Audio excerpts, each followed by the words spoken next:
বিসমিল্লাহির রহমানির রহিম। আলহামদুলিল্লাহ, সমস্ত প্রশংসা মহান রবের এবং লক্ষ কোটি দরুদ ও সালাম বিশ্বনবী হজরত মুহাম্মদ সাল্লাল্লাহু আলাইহি সাল্লামের প্রতি। আজকে শুক্রবার, আমাদের সাপ্তাহিক আলোচনায় উপস্থিত হেদায়েতি ভাই এবং বোন সবার প্রতি আমার আন্তরিক সালাম। আসসালামু আলাইকুম রহমতুল্লাহি ওয়া বারাকাতুহু। আমি প্রথমেই স্মরণ করছি আমার সেই প্রাণপ্রিয় মুর্শিদ পাককে, আমি যার শিক্ষায় শিক্ষিত এবং যার দীক্ষায় দীক্ষিত। আজকে কিছু কথা বলবো আমাদের সেই মুর্শিদকে নিয়ে। আমাদের বড় ভাই জাহাঙ্গীর আলম, অর্থাৎ সেই মুর্শিদ পাকের বড় ছেলে, তিনি একটি ভিডিওর মাধ্যমে এই মুর্শিদ আমিরের নামে তিনি অনেকগুলো কথা বলেছেন এবং তিনি এটাও বলেছেন যারা মুর্শিদ আমিরের পরিচয় পৃথিবীতে দেবে তারা জারদ সন্তান, তাদের কোনো পিতৃ পরিচয় নাই। এই কথাটুকু আমি একটু ব্যাখ্যা করতে চাই। এই মুর্শিদ আমির আবার এ কথাও তিনি বলেছেন যে মুর্শিদ আমিরের কোনো দিন নাই, কোনো রব নাই, কোনো সালাত নাই, কিচ্ছু নাই। না মেনে তুমি যদি অন্যটা দাবি করো যে আমি আমিরের রব দ্বারা কথা বলি, তাহলে এটা কোথায় পেলে? এটা তুমি কোথায় পাইলে? তুমি আমিরের যদি বলি আমি আমিরের দিন দ্বারা দেখি, তাহলে এই দিনটা কোথা থেকে আসলো?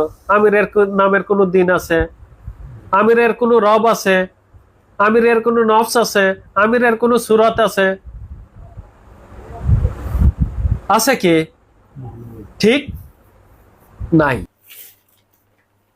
তাহলে মুর্শিদ আমিরের যদি কোনো দিন না থাকে, কোনো রব না থাকে, কোনো সালাত না থাকে, তাহলে সেই মুর্শিদ আমিরেরই বক্তব্যের মধ্যে তিনি যে যুক্তিগুলো দেখিয়েছেন যে এই পৃথিবীর মানুষ যারা রয়ে গেছে, অতীত এবং বর্তমান এবং ভবিষ্যৎ, যদি কেউ কোনো দিন, কোনো নফস, কোনো সালাত এবং নির্দিষ্ট কোনো আত্মনফস যদি কেউ অর্জন করতে না পারে, সে চিরকালের জন্য জাহান্নামী। এটা সেই মুর্শিদের বক্তব্যের মধ্যে, অনেক অসংখ্য বক্তব্যের মধ্যে এই কথাটা রয়ে গেছে। তাহলে এই কথার উপরে যদি এটা হয় যে আমাদের সেই জাহাঙ্গীর ভাই তেনার কথায় যদি এটাই হয় যে মুর্শিদ আমির কোনো দিন অর্জন করে নাই, কোনো নফস অর্জন করে নাই এবং কোনো সালাতে তিনি কায়েমিত্ব না, তাহলে তেনার অবস্থানটা কোথায়? তাহলে এই মুর্শিদ আমির তিনি কোথায় যায়? তার কথাতে এটাই আসে, যদি আমরা সত্য যুক্তি উপস্থাপনা করি তাহলে তার কথাতে এটাই আসে সেই মুর্শিদ আমির জাহান্নামী। কারণ মুর্শিদ আমিরের কোনো দিন নাই, কোনো নফস নাই, কোনো সালাত যদি না থাকে, কোনো রব যদি না থাকে, তাহলে অবশ্যই মুর্শিদ আমির জাহান্নামী। তাহলে আপনার কথার ভিতর দিয়ে এটাই স্পষ্ট, এটাই বোঝা যাচ্ছে যে মুর্শিদ আমিরের যদি কোনো দিন না থাকে, নফস না থাকে, যদি কোনো সালাত না থাকে, রব না থাকে, অবশ্যই মুর্শিদ আমির জাহান্নামী। তাহলে এটা আপনি তার পুত্র হয়ে, তার সন্তান হয়ে যদি আপনি আপনার পিতাকেই যদি জাহান্নামে নিক্ষেপ করেন, তাহলে অবশ্যই এটা যারা সেই মুর্শিদ আমিরের যারা অনুসারী, যারা সেই আমিরের অনুসারী, তারা কোথায় যাবে? মুর্শিদ আমির থেকে যারা হেদায়েত গ্রহণ করেছে তাদের অবস্থানটা কোথায় যাবে? নিশ্চয়ই তারাও জাহান্নামী। কারণ আমরা তো পথ গ্রহণ করেছি সেই আমিরের কাছ থেকে। মুর্শিদ আমির আমাদেরকে হেদায়েত দিয়েছেন আদম নূর অর্জন করার জন্য। তাহলে মুর্শিদ আমিরেরই যদি কোনো নূর না থাকে, কোনো দিন না থাকে, রব না থাকে, তাহলে তিনি তো অবশ্যই জাহান্নামী। এটা আপনারা লিখিত দলিল বা লিখিত ডকুমেন্ট আপনারা দিয়ে দিবেন যে মুর্শিদ আমির জাহান্নামী, মুর্শিদ আমিরের কথা যারা বলবে তাহারাও জাহান্নামী। অবশ্যই এটা আপনাদের ভেতর থেকেই এ কথার উৎপত্তি ঘটাতে হবে। কারণ আমরা তো সেই মুর্শিদকেই চিনি, আমরা সেই মুর্শিদ আমিরকেই জানি। তিনি যে আদম নূর অর্জনকারী এটা আমরা চিনি, তিনার যে আত্মনূরের পরিচয় আছে এটা আমরা জানি। কিন্তু আপনি সেই মুর্শিদ আমিরকে যখন জাহান্নামে নিক্ষেপ করছেন, তাহলে অবশ্যই এটা একটা লিখিত ডকুমেন্ট দিয়ে দিবেন যে মুর্শিদ আমির জাহান্নামী, যেহেতু এটা আপনার কথার ভেতর থেকেই স্পষ্ট প্রমাণ হচ্ছে। আপনি সেই মুর্শিদের আরও একটি বক্তব্য আপনি তুলে ধরেছেন, যেখানে আপনাকে হেদায়েতের দায়িত্ব দেওয়া হয়েছিল।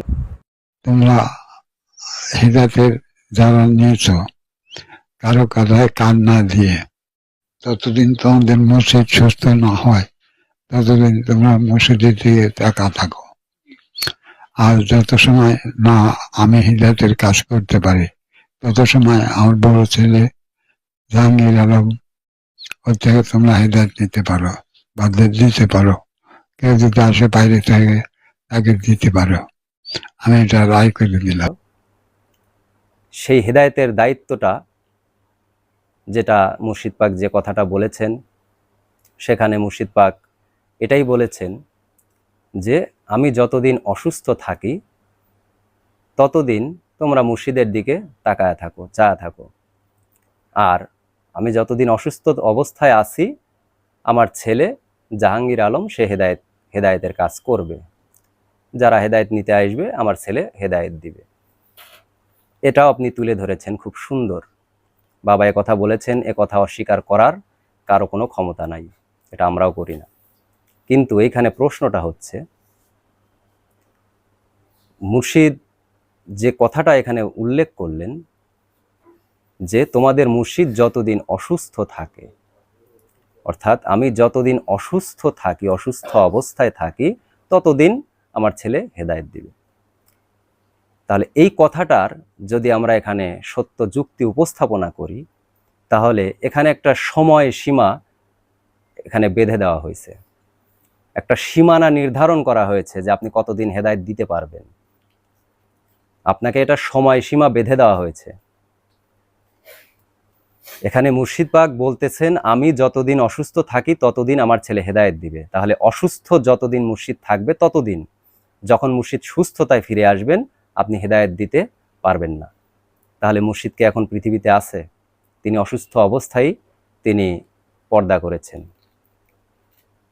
তাহলে আপনার মেয়াদ, সেই হেদায়েতের মেয়াদ কি আপনার আছে? আপনি আপনার রবের পরিচয় দিচ্ছেন, আপনার দ্বীনের পরিচয় দিচ্ছেন, বেশ ভালো কথা। আপনাকে হেদায়েতের দায়িত্ব দেওয়া হয়েছে, আপনি এটাও বলছেন আমি সেই মুর্শিদের যোগ্য সন্তান। তাহলে আপনাকে যে সময় নির্ধারণ করে দেওয়া হলো, সেই সময় তো অতিবাহিত হয়ে গেছে অনেক আগে। অর্থাৎ আপনার যে সময়সীমা ছিল সেই সময় আপনার শেষ। প্রত্যেকটা বিষয়ের যদি নির্ধারিত একটা সময় থাকে, সেই সময়টা অতিবাহিত হয়ে গেলে সেটার আর কোনো মূল্য থাকে না, সেটার কোনো দাম থাকে না। আপনাকে যদি সময় বেঁধে দিয়ে থাকে মুর্শিদ, এবং বেঁধে দিয়েছে, এটা বাবার সেই বক্তব্যের ভিতরে স্পষ্ট বোঝা যাচ্ছে। এখন যদি আপনি সেই হেদায়েতের কাজ করেন, সেটা কি সত্য হবে নাকি মিথ্যা হবে? এখন আপনি হেদায়েত দিচ্ছেন কোন যুক্তিতে, কোন শক্তি বলে আপনি হেদায়েত দিচ্ছেন? যদি মুর্শিদ পাক এটা বলতো যে আমার অবর্তমানে আমার ছেলে হেদায়েত দিবে, তাহলে আমরা নিঃসন্দেহে অকপটে আমরা স্বীকার করে নিতাম যে মুর্শিদের অবর্তমানে, অর্থাৎ মুর্শিদ পাক না থাকা অবস্থাতে যতদিন চলবে জাহাঙ্গীর ভাই হেদায়েত দিবে, আমরা সেটা স্বীকার করতাম। কিন্তু এখানে যখন সময় বেঁধে দেওয়া হয়েছে, সেই সময় অতিবাহিত হয়ে গেছে অনেক পূর্বেই। যে জিনিসটার ডেট ওভার হয়ে যায়, সেই ডেট ওভার জিনিস যদি আবার পুনরায় ব্যবহার করা হয়, তাহলে সেটা মানুষের ক্ষতি ছাড়া কখনো লাভে আসে না। আপনাদের ভেতরে এতটাই হিংসা এতটাই আপনাদের ভিতরে জাগ্রত হয়ে গেছে, সেই হিংসাক্তর আগুনে নিজেরা এমনভাবে জ্বলছেন, সেই জ্বলন্ত আগুনের ভেতরে পড়ে আপনারা দিশেহারা হয়ে গেছেন। কখন কোথায় কি বলবেন আপনারা নিজেরাও সেটা জানেন না, যার কারণে আপনারা মুর্শিদ আমিরকে জাহান্নামে নিক্ষেপ করে দিয়েছেন। মুর্শিদ আমিরকে আপনারা জাহান্নামে নিক্ষেপ করেছেন। মুর্শিদ আমির ব্যতীত আপনারা এই আদম নূর কোথায় পেলেন? মুর্শিদ আমিরকে ব্যতি রেখে আপনারা এই আদম নূর কোথায় পেলেন? কার থেকে অর্জন করলেন? আপনি আপনার দ্বীনের পরিচয় দিচ্ছেন, আপনি আপনার রবের পরিচয় দিচ্ছেন, আমি আদম নূরের রব, আদম নূরের দ্বীন। কোথায় পেলেন এটা? কার থেকে পেলেন?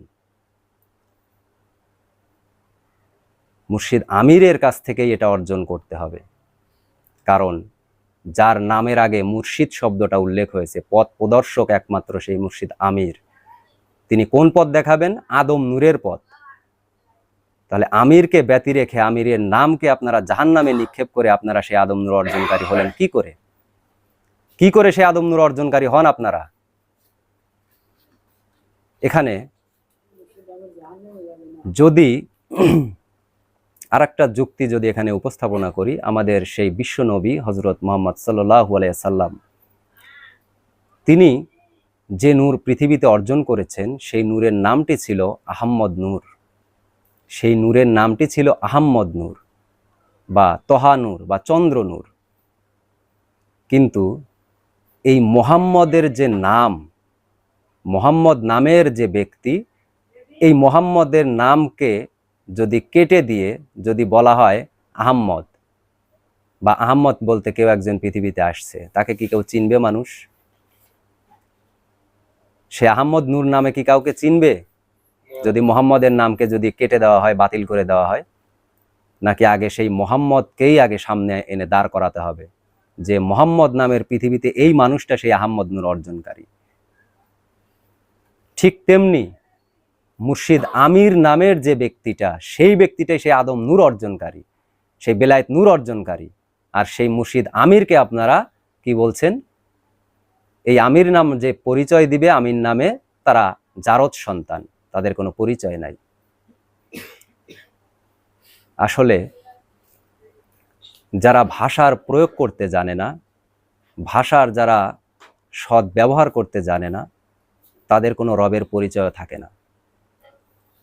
যাদের ভাষা এতটা জঘন্য হয়, এতটা অকথ্য ভাষায় যারা কথা বলতে পারে, তাদের কোনো রব আদম নূরের রব হতে পারে না। কারণ আদম নূরের ভাষা কখনোই এটা না, সেটা পবিত্র একটা রব। আর সেই পবিত্র রব দ্বারা পবিত্র বাণী বের হয়, অপবিত্র কথা সেখান থেকে বের হয় না। আপনার কথা থেকে আপনি নিজেই প্রমাণ করে দিলেন আপনার অবস্থানটা কোথায়, আপনি কোথায় যাবেন। আপনার কথার ভিতর থেকেই সেটা প্রমাণ করে দিলেন। আর এই যে হেদায়েতের ব্যাপারটা, হেদায়েতের যে ব্যাপারটা, এখন মুর্শিদ পাক প্রত্যেকটা হেদায়েতীদেরকেই যে জীবন অর্জন করতে দিল, যে নূর অর্জন করতে দিল, সেই নূর অর্জন করে যদি একজন মানুষ তার মানব জীবন দ্বারা যদি সে অর্জন করে, তাহলে কি সে আপনার এই হেদায়েত গ্রহণ করবে? যদি 100 জন মানুষকে মুর্শিদ পাক হেদায়েত দিয়ে থাকেন, 100 জনের ভিতরে যদি 50 জন সেই জীবনকে অর্জন করতে পারে, তাহলে পরবর্তী হেদায়েত কি সেই ব্যক্তি দিবে, নাকি হেদায়েতটা আপনার কাছেই থাকবে? কোনটা সত্য হবে? কোনটা সত্য হবে? মুর্শিদ পাক আপনাকে হুকুমতিভাবে হেদায়েতের দায়িত্ব দিলেন, সেই দায়িত্বটাকে আপনি কি করলেন? সেই দায়িত্বের অবহেলা করে সেই দায়িত্বটাকে আপনি এমনভাবে মানুষের সামনে উপস্থাপনা করলেন যেখানে শুধু মিথ্যাচার ছাড়া আর কিছুই ওখানে অবশিষ্ট নেই। নিজেকে মানুষের সামনে বড় সাজানোর জন্য, অনেক জ্ঞানী সাজানোর জন্য আপনারা যে পদক্ষেপগুলো গ্রহণ করছেন, সে পদক্ষেপগুলো অবশ্যই আপনাদেরকে নিম্ন স্তরেই নিয়ে যাবে, আপনাদের সম্মান কখনো বৃদ্ধি পাবে না। এই কথাটা অবশ্যই জ্ঞানে বুঝে রাখবেন।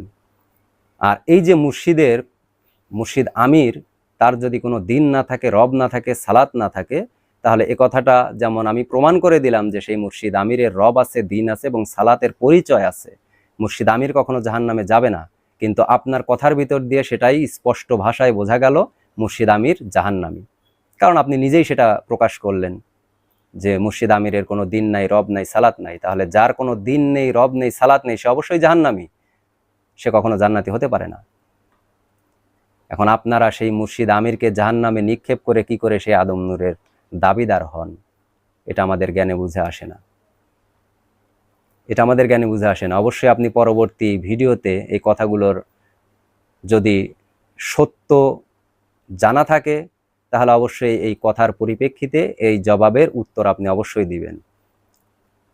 এর উত্তর অবশ্যই দিবেন যে মুর্শিদ আমির সে জাহান্নামী, এটা আপনারা লিখিত ডকুমেন্ট দিবেন, অথবা এই বক্তব্যের ভিতরে আপনারা আবার পুনরায় সুন্দর করে বলে দিবেন মানুষের কাছে যে মুর্শিদ আমির জাহান্নামী। তাহলে হিংসা, নিন্দা, গীবত এগুলো কখনোই মানুষকে সুপথে পরিচালনা করে না, মানুষকে সেই শয়তানের পথেই নিয়ে যায় এবং তার ভেতর থেকে সেই শয়তানি জ্ঞানই প্রকাশ পায়। কখনোই ভালো জ্ঞানের উদয় তার ভেতর থেকে হয় না। আপনার এই কথার জবাব কখনোই দিতাম না, আপনার এই প্রশ্ন বা আপনার এই কথাতে আমরা কখনো শুনতামও না, কথার কোনো উত্তর আমরা দিতাম না। কিন্তু যখন আপনি সেই মুর্শিদ আমিরকে বা এই আমির নামটাকেই আপনারা পৃথিবী থেকে উধাও করে দিচ্ছেন, এখানে তো অবশ্যই কথা বলতে হবে। কারণ সকল কিছুর সকল সত্য অর্জনকারী সেই মুর্শিদ আমির। আদম নূর বলেন, আল্লাহর নূর বলেন, বেলায়েত নূর বলেন, সকল নূর অর্জনকারী সেই মুর্শিদ আমির। আর যদি দিন থাকে তাহলে মুর্শিদ আমিরেরই আছে, যদি রব থাকে মুর্শিদ আমিরের আছে, যদি নূর পরিচয় থাকে তাহলে সেই মুর্শিদ আমিরেরই আছে, যা অন্য কারো এই পৃথিবীতে নাই, কাহারই নাই মুর্শিদ আমির ব্যতীত। আমরা সেই মুর্শিদ আমিরেরই অনুসরণ করে চলি। আমাদেরকে যে জীবন ধরার জন্য তিনি পথ দিয়েছেন, রাস্তা দিয়েছেন, আমরা সেই জীবনকে অনুসরণ করি সেই মুর্শিদ আমিরের দেখানো পথে আমরা হাঁটার বা চলার ভিতর দিয়ে। এখন আপনাদেরকে কে কোন পথ রচনা করে দিয়েছে সেটা আপনারাই ভালো জানেন। কারণ যদি সেই একই পথ হতো তাহলে তো কথায় এতটা কখনোই গরমিল হতো না, মুর্শিদ আমিরকে কখনো অস্বীকার করতেন না। যাই হোক, আমি আর বেশি কিছু বলতে চাই না, আমার বক্তব্য আমি এখানেই সংক্ষিপ্ত করলাম। যদি আমার কথার কোনো প্রতিবাদ অথবা যদি এর সৎ উত্তর যদি আপনার কাছে থাকে তাহলে সুন্দর ভাষায় উত্তরগুলো দেবেন। কারণ আপনার ভাষাতেই আপনার সেই রবের পরিচয় প্রকাশ পেয়ে যাবে, যে আপনি কোন রবে কথা বলেন। সেটা এমনিতেই প্রকাশ হয়ে গেছে, এখানে আর দ্বিতীয়বার প্রকাশ করার কিছু নাই। তারপরেও আশা করছি যেহেতু এই বিশ্বের মানুষ কথাগুলো শোনে, সেই মানুষের সামনে কিভাবে কথা বলতে হয় আগে এটা শেখেন, তারপরে বক্তব্য দিতে আসেন। আর বক্তব্য দিলে সেই পবিত্রতা, নিজ পবিত্রতা রক্ষা করে কিভাবে ভাষার প্রয়োগ করতে হয়, মানুষের সাথে কি আচরণে কথা বলতে হয়, এইটা সুন্দর করে বুঝে শুনে তারপরে কথা বলবেন ইনশাল্লাহ। আমি এই বলে আমার সংক্ষিপ্ত আলোচনা এখানেই সমাপ্ত করলাম। সুবহানাল্লাহ বিহামদিহি, সুবহানাল্লাহ আলিউল আযীম। সবার প্রতি আমার সালাম। আসসালামু আলাইকুম রহমতুল্লাহ।